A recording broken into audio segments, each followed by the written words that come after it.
Pick one. I'm working on it. Pick a random one.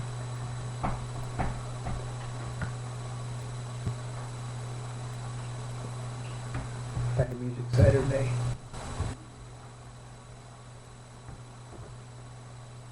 Allie Bragg on first down. All right, we're back with the fourth and final segment of the TD show today. Having a rough time. We experienced a little bit of technical difficulties during that break there, so we're not going to have any intro music for you this round, but Maybe we'll get some exit music before we leave. Yeah, we're still here. All right, before we left, I told you my guarantee for the week that there wouldn't be no P5 or P6 penalties this season in NASCAR. So I'm going to tell you a little bit about the penalties here. This came out this week. The playoff changes, or the chase changes, came out 2 weeks ago, and this came out this week. NASCAR changing the penalty format for this coming season. P1 is multiple warnings for minor technical infrastructures. Could include last choice of pit selection, loss of track time, being selected for post-race inspection, blah, blah, blah. Pretty minor there, no big deal. P2, expiration of certain safety certifications or improper installation of a safety feature or minor bracket and fastener violations. This one's a little bit bigger deal already here at P2. You see a loss of 10 points or $10,000 to $25,000 fine, which nobody's going to want either. Right. Already you don't want either of those at P2. P3, unauthorized parts, measurement failures, parts that fail their extended use or coil spring violations. With that one, you'll see 15 points or a $20,000 to $50,000 fine. P4, devices that circumvent NASCAR templates and measurements. 25 points, 40 to 70,000. And then the P5 and 6 I talked about, you'll actually lose a win in the chase standings. You'll lose all your points from that, and you can get from $75,000 to $200,000 fine. So and those are all for adding things to make your motor more powerful than it should be by the NASCAR standards. And it says additives in the oil or the fuel and different things. They have pretty strict standards about the horsepower they want you to be running to try and make it. And I think we saw it one race. I think maybe two. We saw it with Brad last year, one race, and then we saw it with somebody else. I want to say it might have been Logano. I can't remember. We saw it 2 times last year. But with this new penalty system, I can't imagine anybody would risk that and run the chance of losing all those points in the standings. But moving on from NASCAR, real quick, I know we're running out of time this Saturday. Talk a little bit of college basketball. A couple of hours after we went off there last week, we saw the first game of what's going to be a Duke-Syracuse rivalry in the ACC. And it was everything you could hope for in a game. An excellent game. It was close all the way through. We saw Solomon hit the 3 at the buzzer to force overtime. Duke got into a lot of foul trouble, but they really shot the ball well from outside, which is what you got to do against Syracuse to have a chance with the zone they run. And I'm not sure how it works. Louisville will come into the ACC this offseason.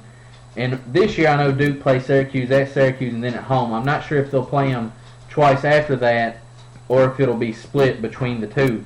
But either way, that is a rivalry that has the makings of growing into one of the biggest in college basketball. Yeah. Every bit as big as Duke and North Carolina. Well, I don't know. Duke and North Carolina are in the same state, so I think it's going to have a little bit more pull. But if you look at the talent level that Syracuse brings versus what North Carolina's had the past few years, Roy Williams' program has been way down. Syracuse I don't think they've hit their pinnacle as far as how much talent they're going to have and that they're at the peak of where they're going to be as a program. I think they're showing the upswing. Duke has obviously stayed relevant for the past 50 years or so, and you know they've had times when they're down, but they're up again this year, and they're starting to get more first-round guys than they have. They've been a team that you would be slow for 2 years, and then you'd have 2 really good years, and you'd be slow for 2 years, you have 2 really good years. And right now they're picking up, say, 3 people that are going to stay 4 years and be starters for 4 years, and then 1 to 2, and, 1 and done or 2 and done players, which I think is a pretty good combination to keep you fresh and active, but also have that culture and the experience that comes with having 4-year guys. So So I think they've actually struck the balance pretty well. Duke has.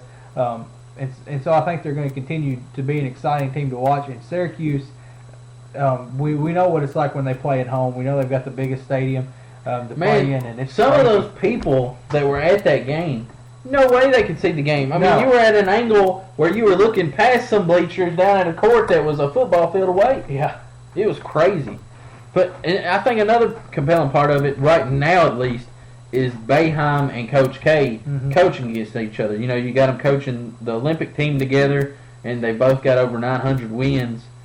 I think that adds another part of it, seeing those two great coaches go at each other. I agree.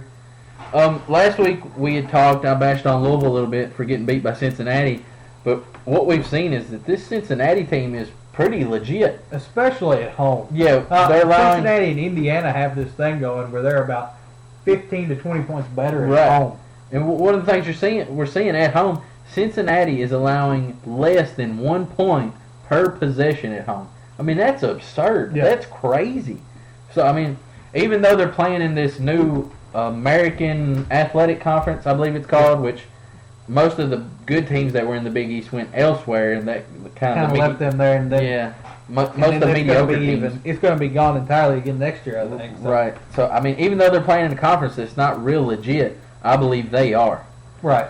And something else we saw this week, college basketball, Arizona gets beat by Cal, and then they end up beating Baylor there at the end by 2 points. Don't think they're near as good as we thought they were. Yeah, we see that with teams a lot out west there in the Pac-12. Yeah, they can get on big runs early in the season, and then when it comes to crunch time, they don't look near as good. Now, I did watch the Iowa State game. Did you watch any of that? It went into 2 overtimes. That was a pretty good game. I didn't see it. I didn't see the end of it. I caught part of the game earlier, but I turned it off. I thought it ended up going 3, but maybe it might have been the 3rd overtime. I can't remember now. I was trying to get that. But part of the thing with Arizona is I feel like ever since they won that national championship in '96 or '97, they've done this a lot where you think they're really good, and the closer you get to the end of the season, they fall apart. They fall apart. You notice they did this last year, or 2 years ago they did this, and they got put in a very high seed in the tournament. We thought they were going to be good, and then they just kind of imploded.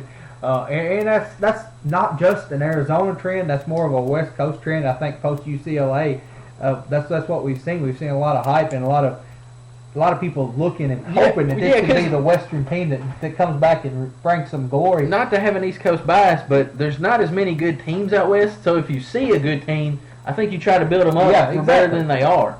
Because, we've got half of our population lives out there, and we want them to be good. Right. It's just not happening. The Iowa State, that was against Oklahoma State, is that right? Yeah.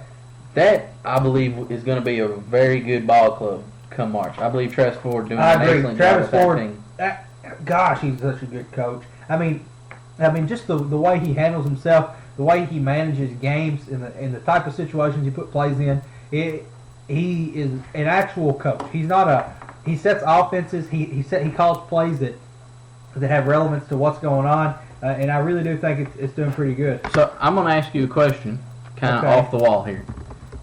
If Coach Cal leaves and goes to the Knicks, who's the next coach of UK? Travis Ford? I'd like to say Travis Ford. I made this point on Twitter last week, and I was told that a lot of people have been told that he's burned bridges at UK to where he can't get the job. But if I was a UK fan, he's the man that I would want for the job. We're about to have some static here. I'm trying to test something out. I'm sorry if my static bothers anybody. We've heard we had some issues with our audio.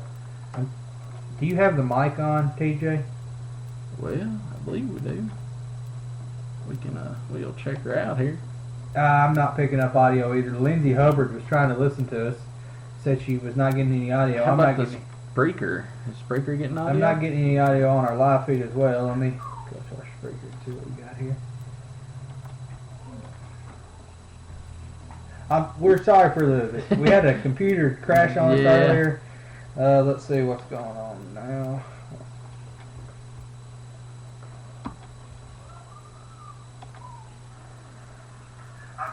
What? Yeah, Lindsay. If you're watching us live and you're not getting any audio, you can click on the listen live button and you will be able to hear us. You could try refreshing the browser. I don't know that's going to help. But I'm sorry that they were having this issue, but you can hear us live. You just might not be able to see us and hear us live at the same time. yeah, I mean, you could watch us and not hear us and then listen to us on the Spreaker app. Yeah, but if you look right below the video there at the listen live, that is working. So I'm sorry for any trouble we're having. We're trying to get it all worked out, and hopefully we'll like I be said, all right. it's just us here. No tech team. But back we'll to continue talking. UK. Back to UK. Would you want Travis Ford? Yes, I'd love to have Travis Ford in Kentucky. I don't. Now here's what Kentucky fans are going to have to realize: when Travis Ford comes to Kentucky, your recruiting classes are going to look a lot different than they look right now. Kentucky's still going to be able to draw some of those big name players, but we're not going to be getting 5 of them at a time because that's not how Travis Ford You coaches. don't need 5 of them at a time to win. No, but you're going to have to accept the fact that for 2 years, until you get built back, you're not going to be very good. You're going to take 2 years and you're going to be less good because you're going to grow, and What that about third year thing's Izzo? going to be better.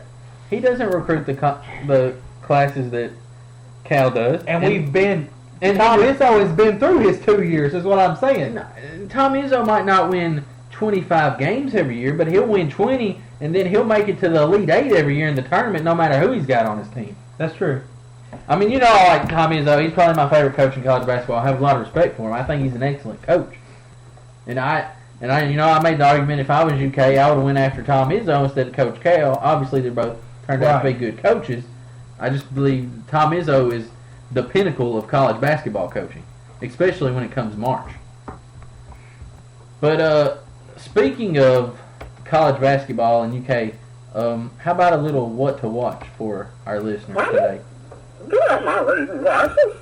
It's time for what to watch.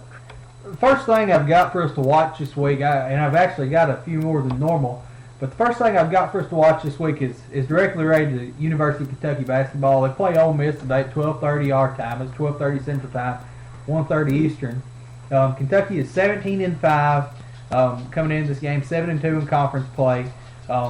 They're 1-3 on the road, 2-3 on the road. I'm sorry, and 1-2 in neutral sites. Who I want you to watch in this game is Willie Cauley-Stein, and you think, man, that's somebody I watch all the time, but it's not been the past three or four games.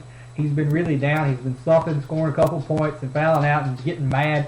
The other night, he finally decided he was going to play against LSU. He came back and looked the best he's looked all season. Had 18 points, 11 rebounds, 6 blocks, and 2 assists. In that game, Aaron had 16. Randall had 12. Pointers had 10. Young had 10, and Andrew had 9.